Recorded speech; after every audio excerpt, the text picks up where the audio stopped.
introduce our next speaker. It's Greg Pod, who's Rotary Trustee for 2022-2026. He's from the Rotary Club of Evergreen, Colorado. Greg is a retired certified public accountant and personal financial specialist who opened his own firm in 1979. During his career, he wrote 4 professional continuing education, accounting, and finance courses and was a keynote speaker at 5 national conferences.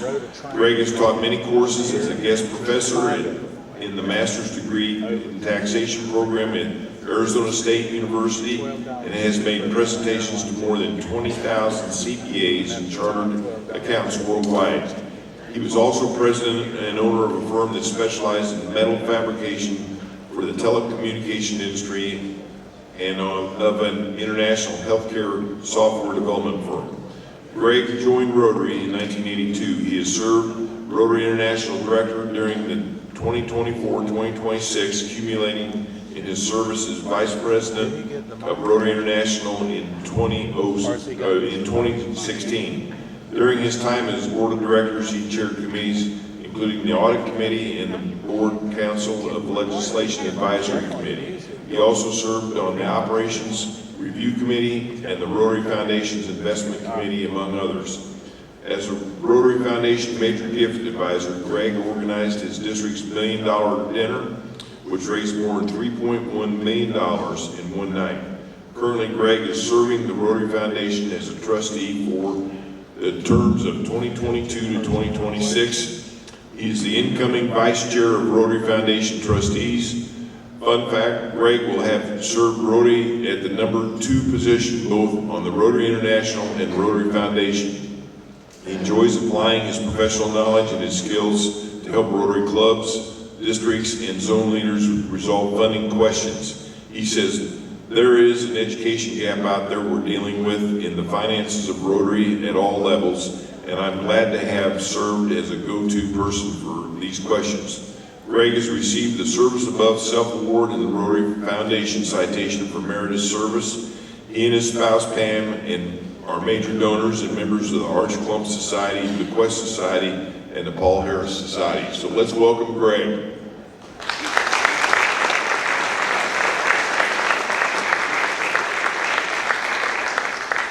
Thank you very much. Appreciate that very kind introduction, and thank you for not consulting with Big Rich because he could tell you things that I didn't want you all to know. So thank you. What an honor and a privilege it is to be at Old Man River Pets, and I sincerely thank you. I am from the great state of Texas, and for the first time in probably around 30 years, I had a good serving of grits this morning. So thank you very much. I appreciate that. Rotary International Director-elect Brian Hall, my good friend, I wish you the very, very best in your next 2 years of service.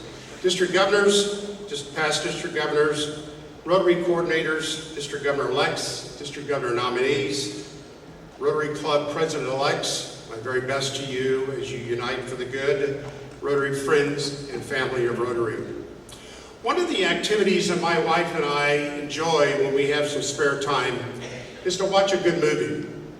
One of my favorite movies of all times is a movie called City Slickers, starring Billy Crystal.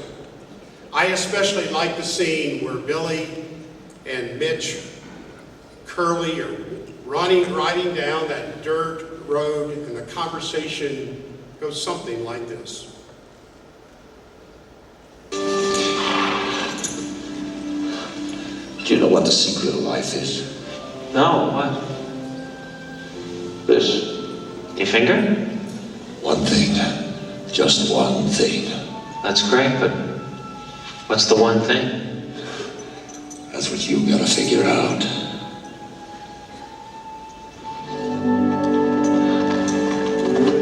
I love that scene. As Curly said, what is the one thing? The one thing that I have learned after being a Rotarian for over 43 years is how significant our Rotary Foundation is in transforming your gifts and my gifts into service projects that change lives around your home and around the world. I have to admit, when I was preparing for this particular presentation, I wanted to truly understand the word transformation. So I did what all of you in this room would do. I Googled it. It didn't help, because when you Google the word transformation, you receive exactly 4.57 billion hits. That didn't help. On a serious note, on behalf of our Rotary International President, Stephanie, and our chair of the Rotary Foundation, Mark, and more important, all of the families in the world that you have helped transform, a very big thank you for your various generous contributions to our Rotary Foundation, collectively since 1917, of over $6.5 billion. We should all be very proud in this room of the significant impact that we have made in the advancement of world understanding, goodwill, and peace by improving health, by improving quality education, by improving the environment, and alleviating polio around the world. As Ted said, and he is correct, in fact, our Rotary Foundation has received the top ratings 16 years in a row from Charity Navigator, the largest and most prestigious independent evaluator of nonprofits in the United States. And as Ted said, that places your foundation and my foundation in the top 1% of all United States-based charities. As some of you may or may not know, I'm a retired CPA, and that's not easy to be or to live with. You could simply ask my wife, Pam. The problem is you're always looking at numbers. When I was selected to be a Rotary Foundation trustee, I had to do exactly that. I had to look at a couple of numbers. And quite frankly, I realized something very disturbing.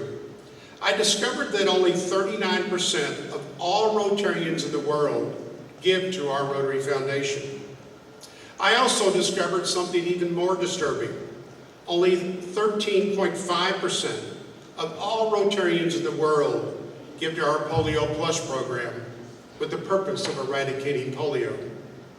Your contributions, I can assure you, are needed more than they've ever been needed before, as we have been the founding partners of the Global Polio Eradication Initiative over 35 years ago. As of this last week, March 11th, 2025, we only had 7 cases of wild polio, 1 in Afghanistan and 6 in Pakistan. The other polio that we're trying to get rid of is the circulating vaccine-derived polio cases. There were 303 cases in 2024 and only 10 cases in 2025 due to the new launch of an improved vaccine. My fellow Rotarians, we are truly almost there, and we simply cannot stop now. If all eradication efforts were stopped today, within 10 years, as many as 200,000 children would be paralyzed. I urge you to give to our Rotary Foundation's very worthy cause. This is hard to say, but I have to admit that I was one of those Rotarians that never gave to our Rotary Foundation. I gave enough to keep our Rotary Club Foundation chair off my back. My contributions to the Rotary Foundation significantly changed in February of 2006, when I had the privilege and honor to be selected to lead a group study exchange to the Philippines, funded by our Rotary Foundation. Quite frankly, I had already served as a district governor. I went through all the years of 3 trainings that I'd gone through, and quite frankly, I thought I knew and understood and appreciated the work of our Rotary Foundation, until I saw the great work that it does in developing countries. You see, the Philippines is a country that is the same size as Arizona, with one small difference. Arizona has a population of 5.7 million people. The Philippines has a population of over 90 million people. I'm not embarrassed to tell you this morning that I took for granted the value of my clean water. I took for granted my wonderful clean bed that I have each and every night at home. And I also took for granted the wonderful food that I am privileged to have each and every day, until I had it taken away from me for an entire month. When I had to drink what I was told was distilled water each and every day. When I showered every day with a bucket of cold water, and I can assure you, I don't like cold showers. When I slept on the floor most of my nights. When my meal every day was a monkfish dried on the street and served over rice. That particular month, I lost 17 pounds. Leading a group study exchange is truly, truly the best assignment I have ever had in my journey of being a Rotarian. As many of you know, I truly love children, and I took 1,000 toys with me to give to the children along the way.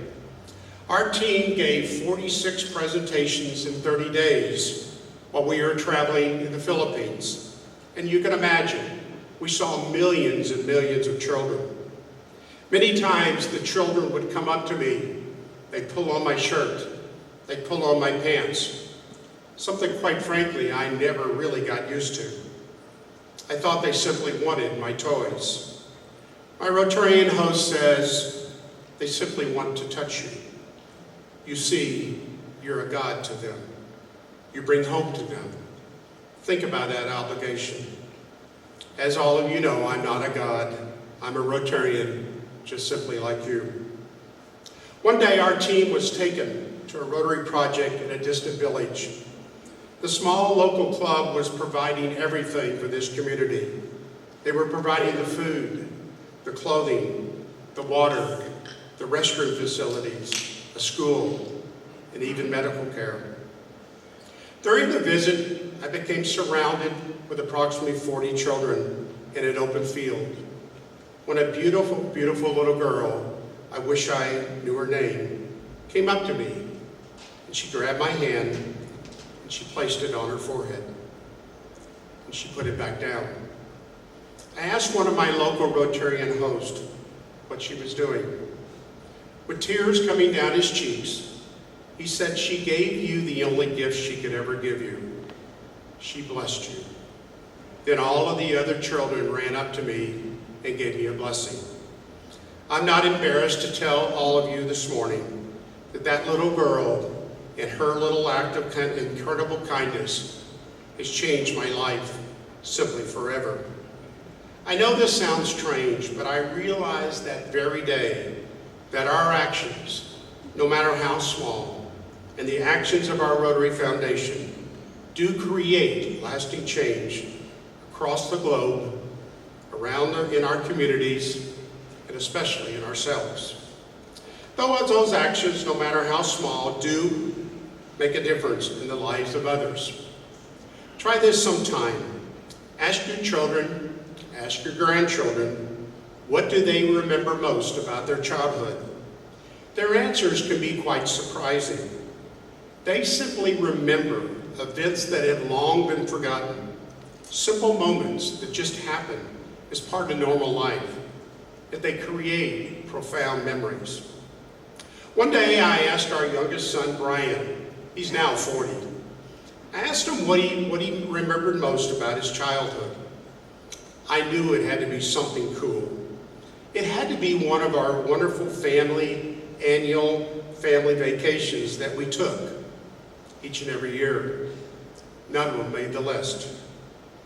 How about the time that our family rode down a volcano in Hawaii at 4 a.m. in the morning? Boy, did I hear about that one. That one didn't make the list either. How about the time that his soccer team won first place when I was his coach? Like I had something to do with it.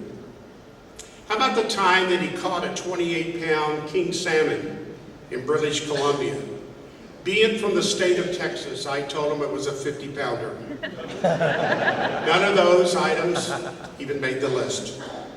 What he remembered most was the time when my wife Pam and our other two children were gone for the evening. And the two of us laid on our pool deck in our backyard with our feet in the pool, and we counted stars. You see, it's the little moments and those little actions that make a difference in the lives of others. My fellow Rotarians, that ending starts here. It starts this morning, and it starts with all of you. Being involved with Rotary and the Rotary Foundation has also made me realize that the great American philosopher Forrest Gump was right. See if you remember this very, very famous scene.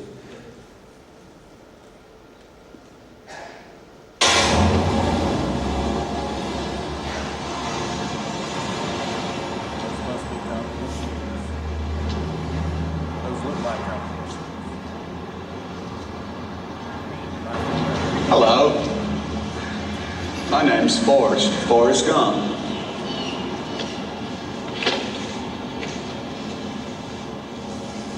You want a chocolate? I could eat about 1.5 million of these. My mom always said life was like a box of chocolates. You never know what you're gonna get.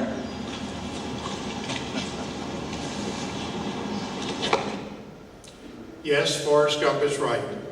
Life is like a box of chocolates, and you never know what you're going to get. If you think about it, all of us in this room have been very, very blessed. And to prove that, I would like to try something with all of you this morning. I don't want to ruin your morning, but I'd like to show you a sample of water. Now, I'd like all of you to do something to yourself very slowly.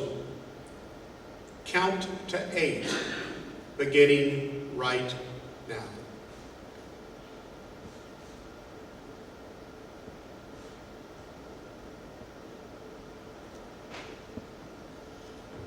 Do you realize that a child just died? It's hard to conceive, but every 8 seconds, a child somewhere in our beautiful world dies from a water-related disease. Over 2.2 billion people live without proper sanitation water. Over 2 million of those people live in North America. Unsafe water, sanitation, and hygiene are responsible for the deaths of 1,000 children under 5 each and every day. Water, just like that. None of us in this room would ever think about drinking it, taking a bath, a shower, or even washing our hands or clothes in it.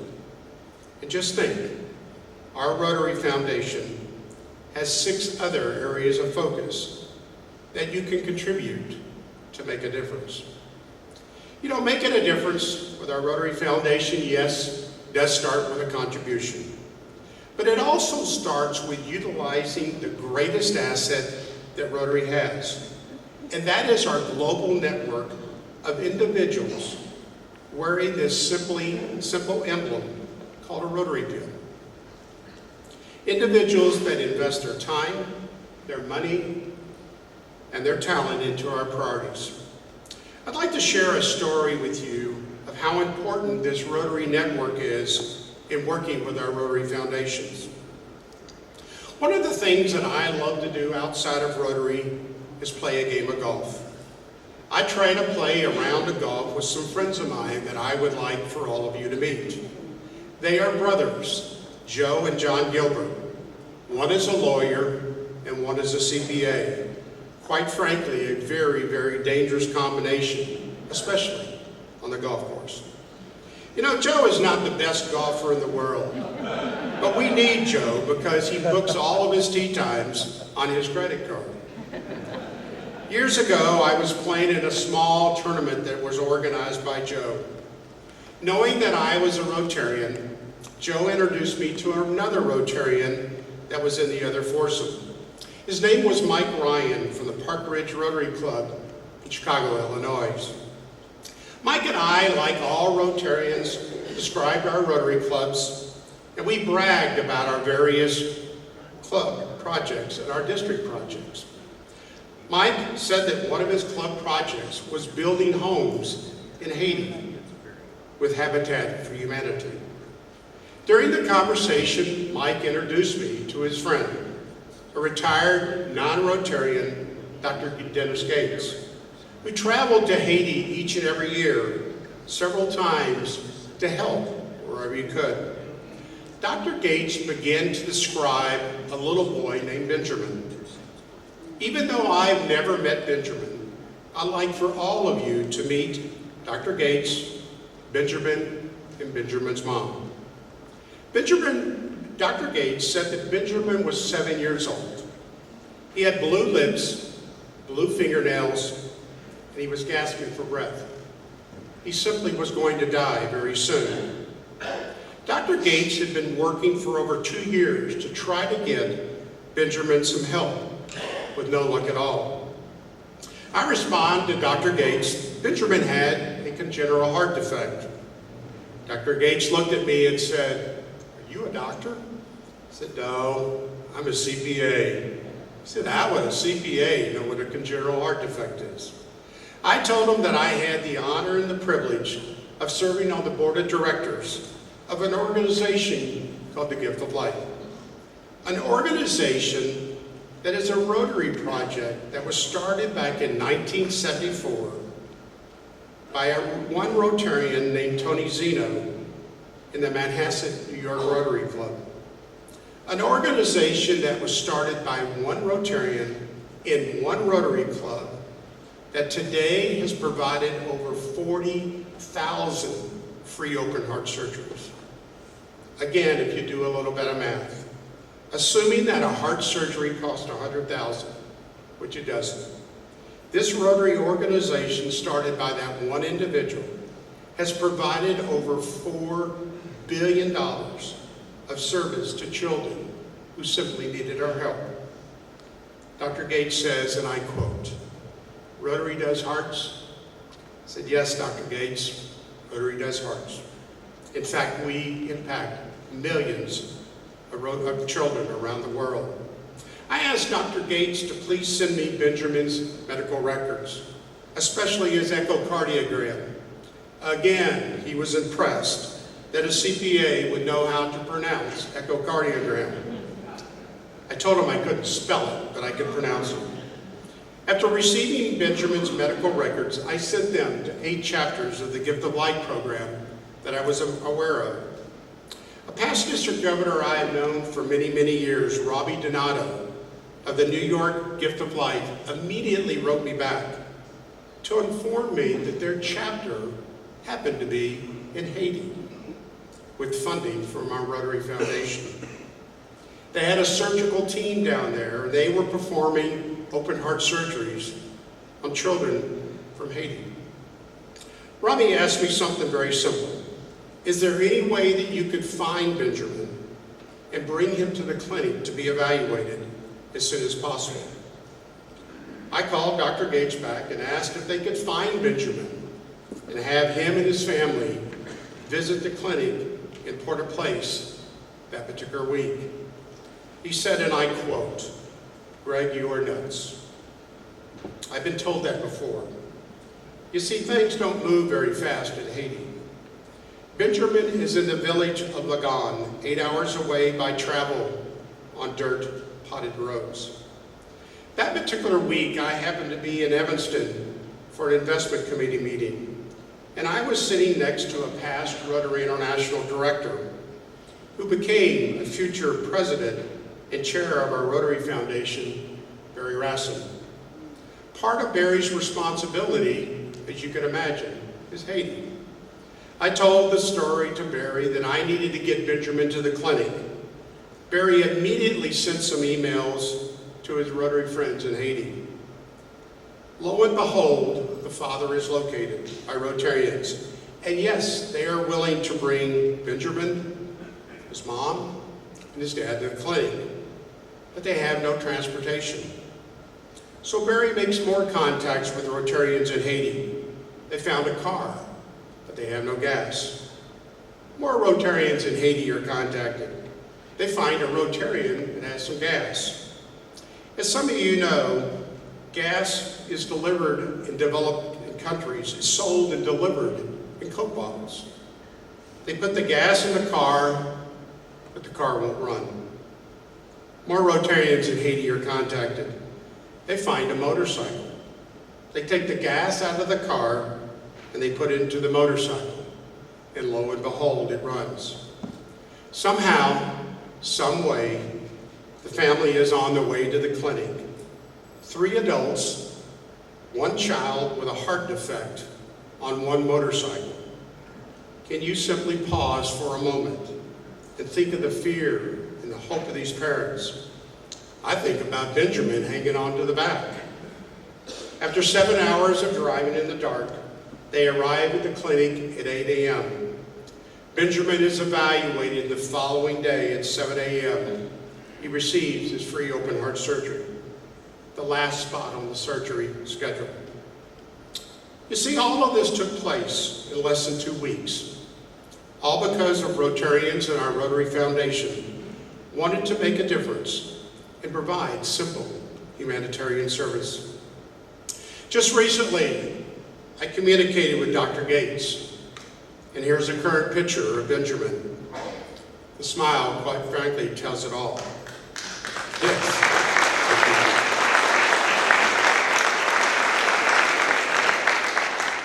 Benjamin is now running and playing with all of the other children, and he has a wonderful, healthy life ahead of him. You know, I'm very proud to tell this story to all of you because the Rotary Foundation has allowed ordinary people like myself, Robbie, Mike, Dr. Gates, who by the way is now a Rotarian, and Barry, to do an extraordinary thing. I, like you, will never meet Benjamin, except through pictures just like this one.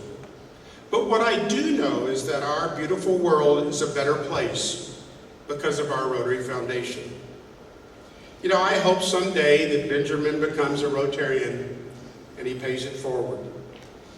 As we move forward in Rotary, I hope we always remember to take care of our youngest generation. If you think about it, our greatest gift to the children of the 21st century would be very simple. A world of understanding, goodwill, and peace. I'd like to share one last story with you. Several years ago, I was dreading going to my 7 a.m. Rotary Club meeting after returning from a Finance Committee meeting at Rotary headquarters the night before. The program that day was presented by a lady approximately 55 years of age. Her name was Pam, and she was from Australia. Pam had a daughter that was a youth exchange student in Tapachula, Mexico. Pam's daughter was in the last week of her exchange, so Pam decided to visit the daughter and the Rotary host family. While there, the Rotarians from the Rotary Club at Tapachula took Pam to their local project. It was an orphanage for children. Children that had been sexually abused were found on the street, sniffing glue and sniffing paint. There were 8 children in the home. Like a caring mom, Pam asked the host mom something very simple. What do the children need? The host mom replied in a very different way. She said, it really doesn't matter. Because you see, she was walking away from the orphanage the following week. Pam asked a very simple question. What's going to happen to the children? The host mom replied, the children will simply have to go back where they came from. They'll have to come back to the streets. The next part of this story is truly hard to believe, but it's a gift of a humanitarian service. Pam called her husband, Alan, who was still in Australia, and told him to sell everything that they owned, as the 2 of them were moving to Tapachula to run this orphanage. After the meeting, which I didn't want to attend, I did something that most Rotarians in this room would do. I asked Pam what she needed. She said, At first, she went, "Really?" Quite frankly, I knew I was in trouble. The children, as you can imagine, needed everything. They needed beds, they needed sheets, chairs, books, clothes, clean water, a kitchen, and probably the most important item they needed was playground equipment. After providing a very detailed budget, thanks to several Rotary clubs and several districts, utilizing their district designated funds, in less than 10 days, a $48,000 grant was completed and sent to our Rotary Foundation. I have to admit, when I have my coffee each and every morning, I often think of Pam and Alan and the commitment they made for those children each and every day. You see, Pam and Alan are no longer the parents to 8 children. Today, Pam and Alan are now the mom and dad to over 80 children.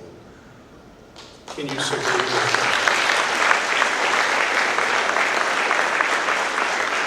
You know, they say that a picture is worth 1,000 words. And I would like to end my presentation with you this morning with a video that I put together for all of you. The song was written and sung by a Rotarian that my wife Pam and I met many years ago at a District 7610 conference.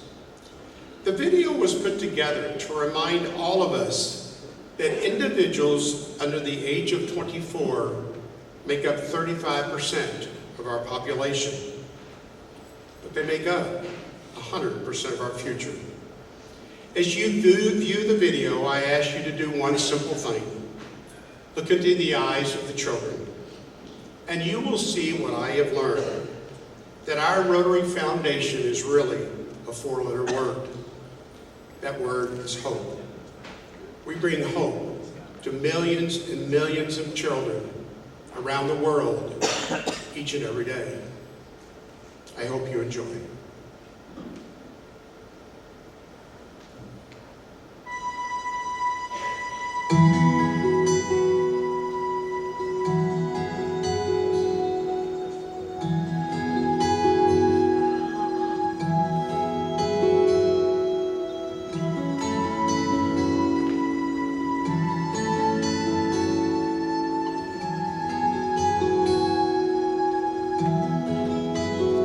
They are shortstops, they are dancers, they are cowboys, they are clowns, they are dropouts, they are drummers, they are earrings, they are gowns, they live laughter, they live heartbreaks, just the way we once did. They are dreams coming true.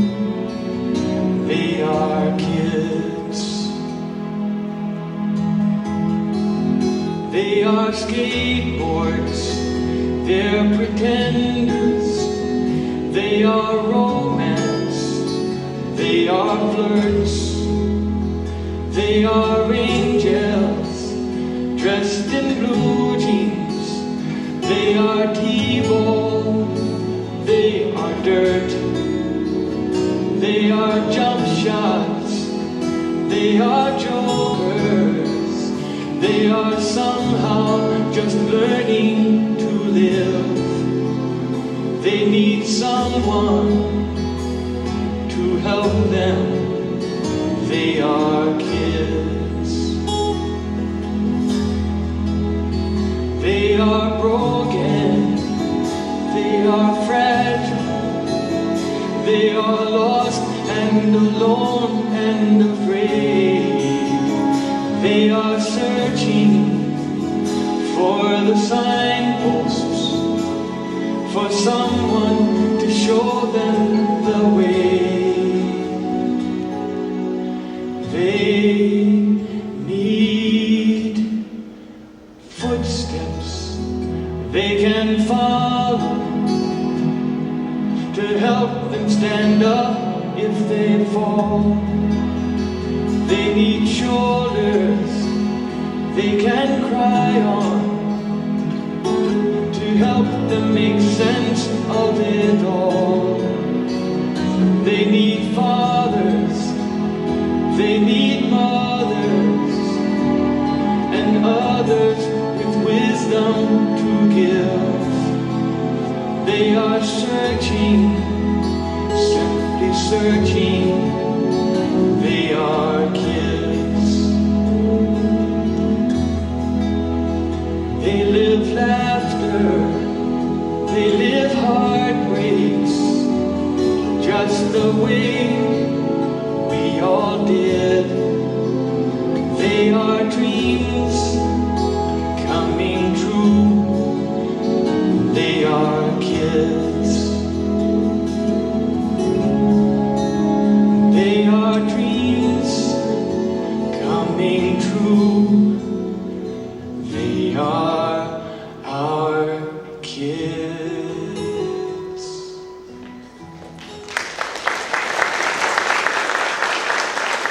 As we go our separate ways after this weekend, I hope you will continue to contribute, or begin contributing, and get involved for our incredible foundation.